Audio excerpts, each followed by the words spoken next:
Vamos dar início, então, a essa videoaula do módulo 6 e teremos hoje uma fala que vai contemplar, então, as 3 unidades do módulo 6, trabalhando aí os principais conceitos, os 3 principais conceitos que permeiam esse módulo. São esses conceitos: as tecnologias sociais, o conceito de protagonismo e o conceito de redes sociais ou construção de práticas intersetoriais, né? A construção da intersetorialidade ou de redes intersetoriais. Esse primeiro conceito, o conceito de tecnologia social, para a gente falar de tecnologia social é necessário primeiro diferenciar os conceitos de técnica e de tecnologia. A técnica, de um modo geral, é compreendido como o modo de se fazer determinada coisa. Então, historicamente, o homem desenvolveu técnicas para solucionar os mais variados problemas no seu cotidiano. Então, o homem tinha uma técnica, por exemplo, para construir casa de palha, e a técnica, então, é um jeito de fazer determinada coisa. Enquanto a tecnologia, ela é um conjunto de técnicas, geralmente baseado em conhecimento científico, enquanto a técnica é baseada na tentativa e erro. A tecnologia, ela vai se basear em experimento, mais em conceitos e teorias e conhecimento científico. Então, a princípio, a tecnologia seria um conjunto de técnicas que também teria como objetivo resolver determinada situação ou problema. É lógico que no mundo contemporâneo e na sociedade capitalista, nem sempre a tecnologia vem sendo utilizada a fim de melhorar a qualidade de vida dos sujeitos. A maioria das vezes a tecnologia ela é desenvolvida a fim de se chegar a um lucro maior na sociedade de mercado, para atender interesses da economia de mercado. Daí o conceito, então, de tecnologia social. A tecnologia social seria a utilização de um conjunto de técnicas que fosse de baixo custo e que servisse, então, para melhorar a qualidade de vida dos sujeitos e que não tivesse como objetivo primeiro a economia de mercado. Então, o que diferencia a tecnologia, de um modo geral, todo o avanço tecnológico que a gente já tem conhecimento, da tecnologia social especificamente, seria a tecnologia social tem uma preocupação com o sujeito, uma preocupação com a qualidade de vida, com a sustentabilidade do planeta, enquanto que o avanço tecnológico, de um modo geral, ele visa o lucro, a rapidez, o aumento dos produtos, mas não tem essa preocupação, então, com o sujeito, com a sociedade e com a melhoria da qualidade de vida. Como exemplo, então, a gente, só reforçando, a gente chama de tecnologia social não só os produtos, mas também métodos, processos ou técnicas que são criados para solucionar algum tipo de problema, mas que não perca o seu horizonte, a qualidade de vida. Para ser tecnologia social, é necessário atender a alguns requisitos. Tem que ser de baixo custo, tem que ter uma fácil aplicabilidade e tem que ter uma reprodutibilidade, ou seja, tem que ser possível reproduzir se foi aplicado num determinado grupo social. Se foi aplicado numa cidade do Nordeste, por exemplo, e funcionou, tem que ser possível de ser aplicado também em outras regiões e com a mesma eficácia. Para ser considerada tecnologia social, também tem que ter um impacto social comprovado.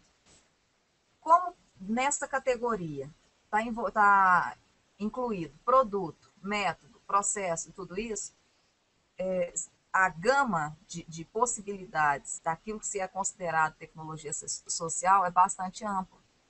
É possível considerar, dentro dessa categoria, as propostas que sejam possíveis para atender algumas demandas, como conseguir água potável, melhoria da alimentação, melhoria da qualidade da alimentação, melhoria da educação, possibilidade de obtenção de energia, fonte de energia, soluções sustentáveis para habitação, para renda, saúde e que o tempo inteiro tenha em mente a preservação e a sustentabilidade do planeta. Então, a categoria de o que a gente chama de tecnologia social vai desde a receita do soro caseiro até a oferta de microcrédito. É possível você colocar dentro das tecnologias sociais uma gama muito grande de possibilidades de produtos, né?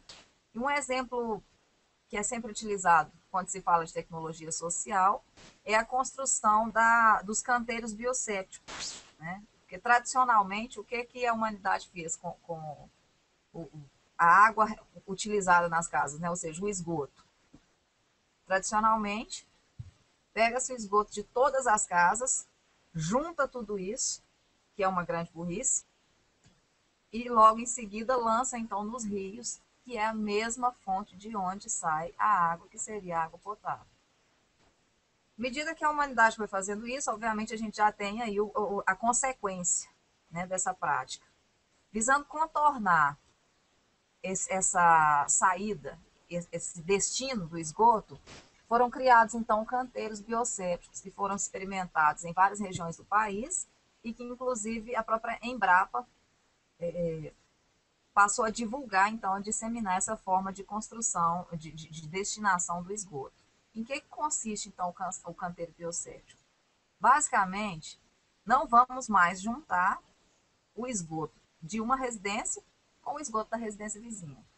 Primeira coisa, cada um vai conseguir, então, consumir aí, dar um destino para o seu próprio esgoto. E não vamos mais lançar, então, nos rios e nem construir fossas que tradicionalmente também contamina o lençol freático e é uma perda muito grande para o ambiente.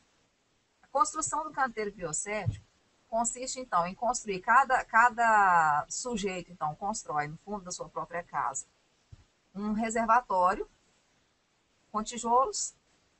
Da forma como o reservatório é construído, existe uma possibilidade, então, da terra ir absorvendo essa água, e essa terra, com a água e com o esterco, cria ali, então, um ambiente propício para o cultivo de plantas que consomem muita água.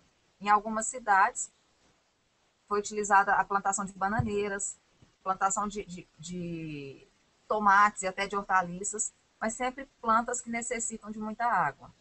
Foi verificado, então, que existia uma eficácia muito grande nessa forma de tratamento do esgoto. Isso foi considerado uma tecnologia social. Por quê? Porque o impacto social ele é inquestionável nesse caso. É uma tecnologia a baixo custo, super acessível. Todas as pessoas que têm condição que têm um pequeno espaço de terra no fundo do seu quintal poderiam, então, construir esses canteiros biosépticos. Existe a possibilidade de reprodutibilidade, do mesmo jeito que isso é possível construir numa das regiões do país, é possível construir em outra, né? E é uma ideia muito simples. Então, a construção dos canteiros biosépticos é um exemplo de tecnologia social, né?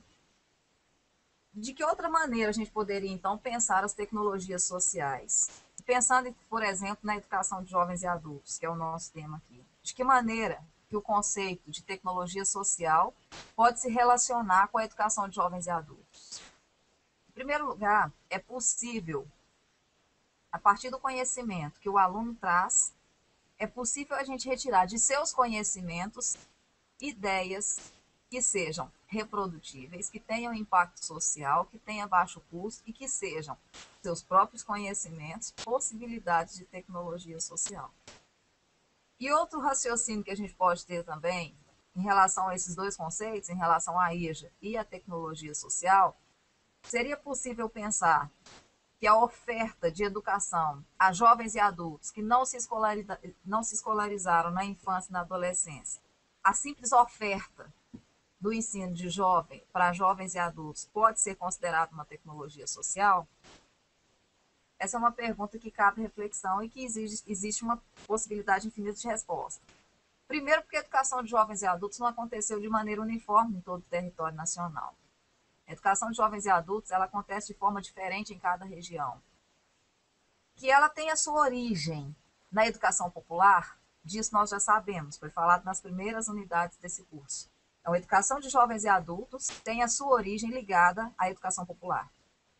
Nos lugares em que a educação de jovens e adultos foi ofertada de maneira em que possibilitasse a emancipação do sujeito, a construção da autonomia, e todas aquelas questões de libertação do sujeito que a gente comentou até aqui, nos lugares em que a educação de jovens e adultos colocou no seu centro o sujeito, o educando, obviamente nós podemos dizer que a oferta da educação de jovens e adultos para essa faixa etária, e dependendo da modalidade, dependendo dos moldes como essa educação é concebida, ela pode sim ser considerada uma tecnologia social.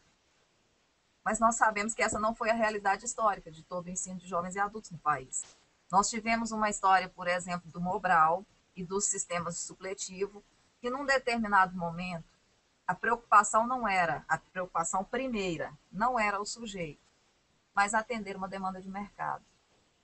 Quando a educação é oferecida como possibilidade de emancipação, como a educação é oferecida como uma forma de construção da identidade desse sujeito, né, de despertar nesse sujeito a sua possibilidade de protagonismo, a gente pode dizer, então, que essa educação relaciona-se com o conceito de tecnologia social, por estar preocupada, então, com a melhoria da qualidade de vida do sujeito. Quando a gente oferece educação em massa, pensando numa demanda mercadológica, visando o aumento da escolaridade, de uma massa, para atender a expectativa de mercado, aí nós não estamos trabalhando mais com esse conceito de tecnologia social, nós estamos trabalhando talvez com o conceito apenas de avanço tecnológico, se é que podemos utilizar isso, nem sei que nome que a gente poderia dar a essa prática, porque quando atende às necessidades do governo ou do mercado, não estamos trabalhando, então, na perspectiva de melhoria da qualidade de vida do sujeito. Que não importa tanto o sujeito, importa o mercado. É claro que muitas vezes, pensando no mercado, você pode melhorar a vida do sujeito, obviamente, mas é necessário pensar qual que é o objetivo primeiro, qual que é o foco primeiro da formação desse indivíduo. Então, esse foi o primeiro conceito que a gente discute aí no módulo 6, né? O conceito de tecnologia social. E importante pensar de que maneira que o indivíduo se relaciona com a técnica e com a tecnologia, se ele é um mero objeto de todos os recursos tecnológicos que a sociedade oferece, ou se ele consegue se posicionar criticamente perante todos esses avanços tecnológicos, né? Para o nosso estudante de educação de jovens e adultos, é fundamental que ele saiba distinguir que hora que a coisa realmente é benéfica para ele e que hora que ele está sendo ali um mero instrumento em toda a engrenagem mercadológica, que ele está sendo apenas um objeto, né, ou um consumidor das novas tecnologias. Então, o posicionamento desse sujeito perante as tecnologias, o conceito de tecnologia social, ela pode ajudar e pode favorecer o posicionamento, então, desse sujeito perante as tecnologias, que ele vai saber diferenciar. Que hora que é para o seu benefício e que hora que é simplesmente para estimular o seu consumo ou quaisquer outras situações que sejam de exploração comercial e mercadológica. O segundo conceito que a gente vai mencionar, então, é o conceito de protagonismo, né? E quando se fala em protagonismo, é muito comum pensar em protagonismo juvenil, em protagonismo social, né? Protagonismo, essa palavra, ela remete até uma terminologia literária. Na literatura a gente trabalha, então, com personagens que são protagonistas e personagens que são coadjuvantes, né? Ser protagonista significa exercer o papel principal numa determinada trama, isso dentro da literatura. Ser protagonista significa exercer o papel principal, estar no centro do conflito, estar no centro da trama que o texto literário aborda. Ser coadjuvante é participar, mas não de maneira tão decisiva quanto os protagonistas, né? Quando a gente pega esse conceito aí, altamente literário, e traz, então, para a nossa realidade cotidiana, pensar o protagonismo significa que o indivíduo exerça na totalidade ou o máximo possível da sua autonomia. Protagonismo e autonomia estão intimamente ligados, porque o indivíduo autônomo, ele consegue ser, então, protagonista da sua história, da sua posição na sociedade e de toda a trajetória, inclusive do seu bairro, da sua comunidade, do movimento em que participa. Pensar protagonismo relacionando com diversidade, é importante a gente pensar historicamente quais os grupos sociais, pensando que nós temos uma sociedade diversa, quais os grupos sociais que exerceram os papéis de protagonista quais os grupos sociais que exerceram os papéis, em alguns instantes, até de antagonistas, e quais os grupos sociais que exerceram aí os papéis coadjuvantes, né? Para chegar nesse papel coadjuvante, a gente não precisa fazer um esforço muito grande para saber que o povo sempre foi coadjuvante, enquanto as elites exerciam, então, o protagonismo. O avanço dos movimentos sociais, sobretudo a partir da década de 80, a participação dos movimentos, movimento negro, movimento de mulheres, movimento anti-homofobia, né? A construção de todos esses movimentos sociais focados na diversidade, eles se dão exatamente pela busca de um protagonismo social. Então, a partir começa na década de 70, logo após o regime militar. Ainda no regime militar, a gente tinha grupos de resistência, né? Historicamente, se a gente for buscar, a gente sempre teve grupos de resistência. Esses grupos de resistência, eles buscam exatamente uma luta pelo protagonismo dentro dessa sociedade tão diversa. Então, da década de 80 para cá, assistimos ao crescimento, um crescimento grande desses grupos, cada um preocupando, então, com aquele aspecto que mais te diferencia, que é, seja ele a religiosidade, a cor da pele, a orientação sexual, o fato de ser homem ou mulher, na verdade, a gente lida aí com um sujeito teórico, um sujeito dominante, que seria do sexo masculino, branco, né, da classe dominante. Então, esse sujeito teórico, ele seria esse sujeito protagonista. Se a gente for pensar, todas as políticas, todo o comércio, todo o mercado sempre foi voltado para uma determinada classe dominante. Quando os outros movimentos começam, então, a lutar pelos seus direitos, a lutar pelo reconhecimento dos seus direitos, a lutar pelo direito à propriedade, pelo direito à sua afirmação como identidade diversa, a gente começa a assistir, então, uma luta por um protagonismo diferente daquele que a gente tinha como estabelecido, né?